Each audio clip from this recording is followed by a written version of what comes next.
Here's a delicious vanilla and white chocolate treat for you. I'm going to be using some rice puffs to make a beautiful little bar.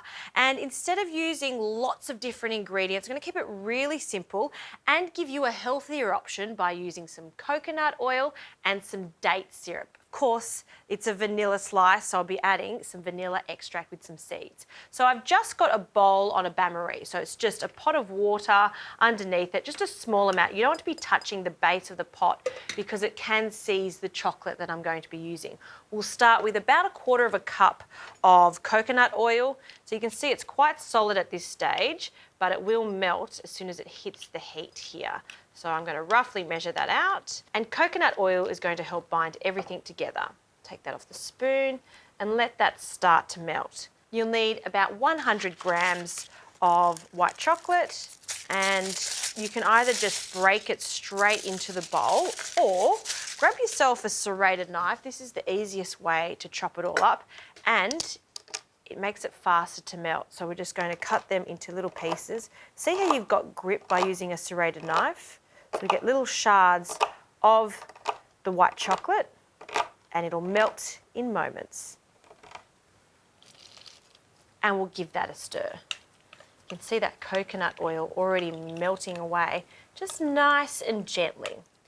All right, that's melting away nicely. For some sweetener, I want to use an unrefined sweetener. This is date syrup. I love the molasses flavour of it, and I love the colour of it too. So it's going to give it a really nice golden colour. In with the date syrup, and I can confirm you can get this at a lot of the supermarkets now. If you can't find date syrup, you can use any sweetener you like. And as you can see, all of that chocolate has melted, so we can take it off the heat and keep stirring that in. I want to cool it down slightly because I don't want to heat up the vanilla extract that I'm adding. So just cool that so it's warm, and then in with our vanilla extract with beans. So usually vanilla extract doesn't have the vanilla seeds in it. This does, and I think that makes it extra special for extra flavour, and I love the little speckles throughout it. So we'll measure roughly 1 teaspoon, the beautiful vanilla flavour, vanilla white chocolate, so good together. And that's the base of our rice puff treat. Now for the rice puffs. So these have no flavourings, no sugar, they're very plain. We want that because we're going to add it to our flavouring now. 3 cups, and we'll pop straight into our bowl. 1, 2, and 3. And just fold everything together and keep stirring until it's all combined. Now we can set it in our tin. So this is just a sliced tin. It's a small one, around 26 centimetres by 16 centimetres. I've sprayed it with a little oil, and now for some cling film, straight in there. And this is going to help make it much easier to demould later on. So we'll pop that in there, just get into the corners, flatten it out.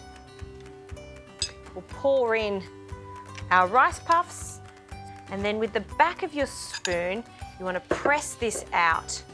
So all the way to the sides and press down firmly. So we get a nice compact rice puff slice. That's looking pretty good. That's done.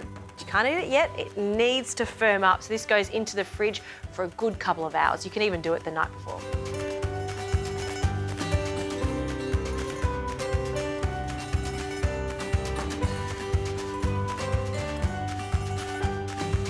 All right, this is firmed up nicely, so we're going to take it out of the tin, turn it upside down, and we'll just pull away the tin from the cling wrap.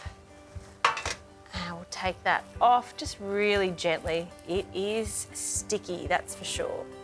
So slowly pull that away, and then I'm going to cut it into bars.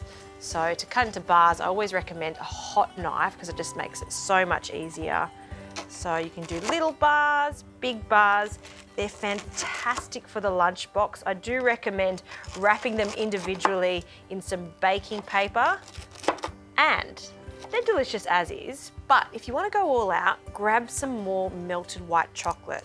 I've just placed it in a little homemade piping bag just with some baking paper. We'll just nip the tip off and then from a height, just drizzle this straight over. And you can return these back to the fridge if you like, or if you're very impatient, like I am, you can dig in straight away. I'll pop them onto a plate. They look so good. These look even better than the ones you can buy in the store, and I guarantee you they're going to taste even more delicious. They're very good.